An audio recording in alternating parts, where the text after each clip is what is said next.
But our lead this hour from the Steel City, a quarterback drama-o-rama bubbling up in the Berg. So if you've been following, you likely know this. If not, that's a breach of etiquette. You might not know.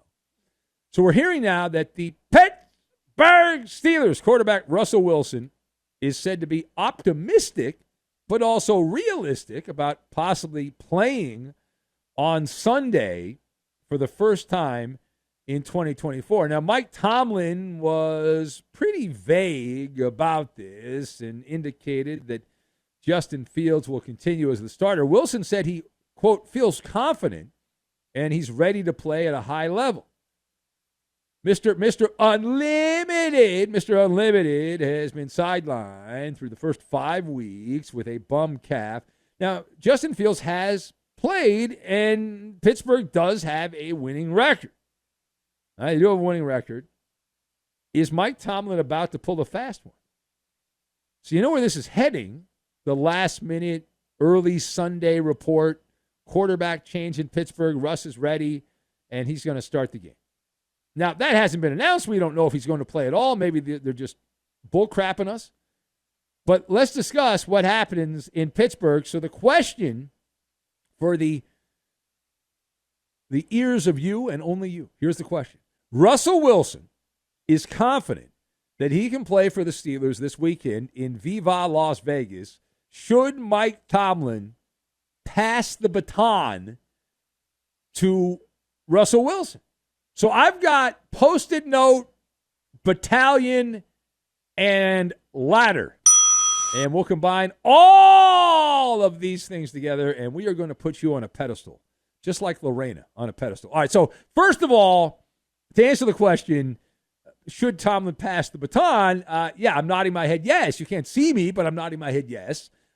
Justin Fields has not been horrible. However, he's not the cream of the crop.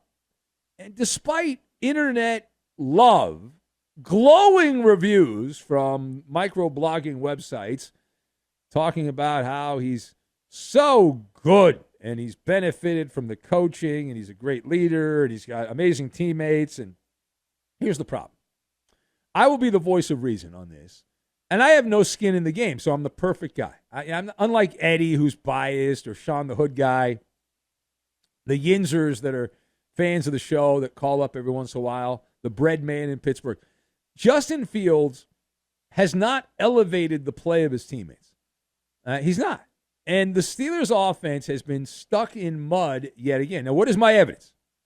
I'll give you my evidence. I'm going to make my elevator pitch. So Pittsburgh, 26th in the NFL in scoring offense. There's only 32 teams. And then you say, well, they're 27th in the passing offense. So 27th in passing, 26th in scoring.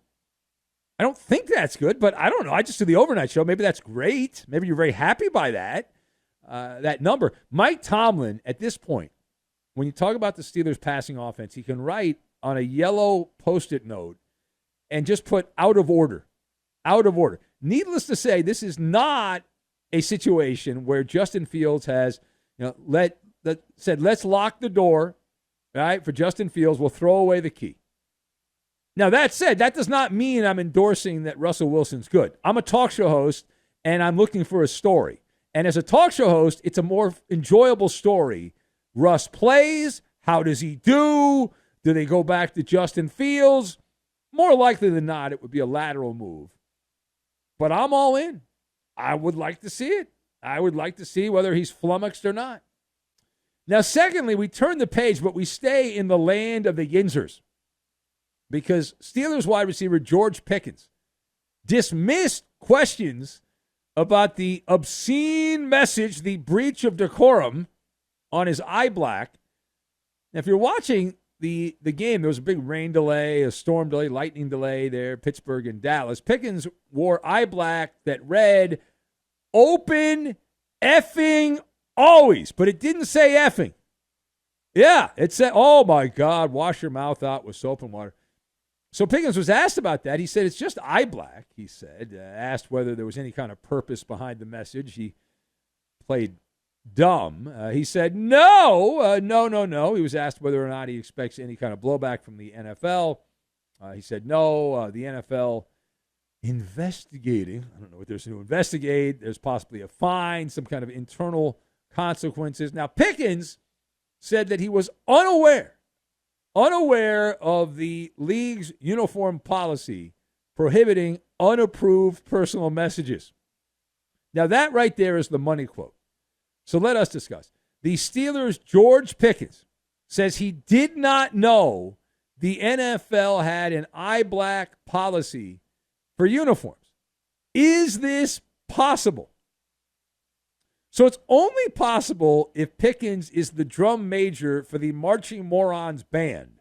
Other than that, no. Now, it is more likely than not that he was using the subtle art of playing dumb, that Pickens is just being a schmendrick, because last I checked, it has been an open secret that the NFL employs a wardrobe battalion. Now, what is a wardrobe battalion? Last I heard, there were 64 former players that have been hired as uniform inspectors. Rats. Their job is to rat out players that don't have their uniform properly presented on the field, putting the no fun in the no fun league. And their job is to walk around with a clipboard. Maybe they've moved on to their cell phones now, but they're supposed to identify the players and the coaches who do not follow the rigid dress code. Now, you might have been in the military. I hear from a lot of you guys that went to boot camp and you did your time in the service, and I respect that. But at this point, the NFL has stricter wardrobe rules than some of the military. It's wild, right? It's wild. These former players, they look for untucked shirts, messages written on the uniform, unsanctioned logos from non-NFL sponsors. They're always worried about socks, any accessories that don't match the team colors, all that crap. That's what the wardrobe battalion of the NFL does. But according to George Pickens, who's been in the NFL long enough, and I know his teammates have been fined and whatnot, but I don't know. I don't know what's going on. I have no idea. It's like when you get pulled over and the cop says, do you know how fast you were going? Right? And you're like, I don't know. I have no idea. Do you know what the speed limit is? I don't know. All right, final thought. We head now to the New York tri-state area where it has happened, kind of. Robert Saleh was let go a couple days ago, and now your thoughts.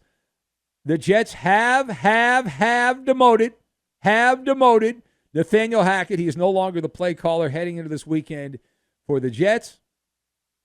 So to that I say, and I'm not even a Jets fan, hallelujah, hallelujah. That's what I say.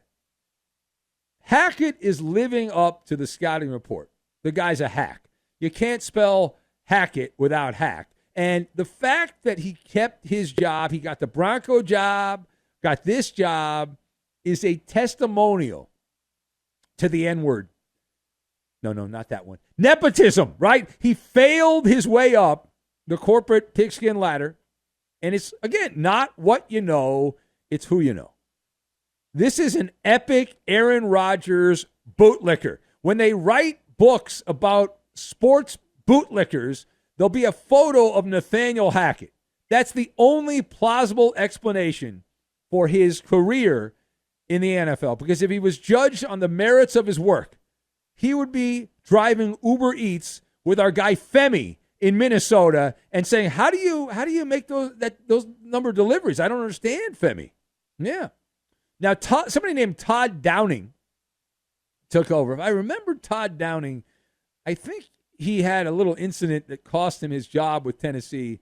I'll have to double check before I say exactly what that was, but it may or may not have involved some kind of handcuff situation. But is Todd Downing an upgrade for calling plays for the Jets? So my philosophy, and again, I'm not a Jets fan, I'm just looking for a good story as a talk show host, is ABH. Anybody but Hackett. Anybody but Hackett. And if at first you don't succeed, try again. Now, Downing was the OC for the Tennessee football team back in 2022. He was fired. The Titans finished 30th overall in offense and 28th in points scored. So I don't think that's good. But again, I don't want to be mean. Maybe that's good in Tennessee. They like that number, 30th overall out of 32 teams, and the 28 points and in points scored and all that. And so, yeah, who am I to criticize?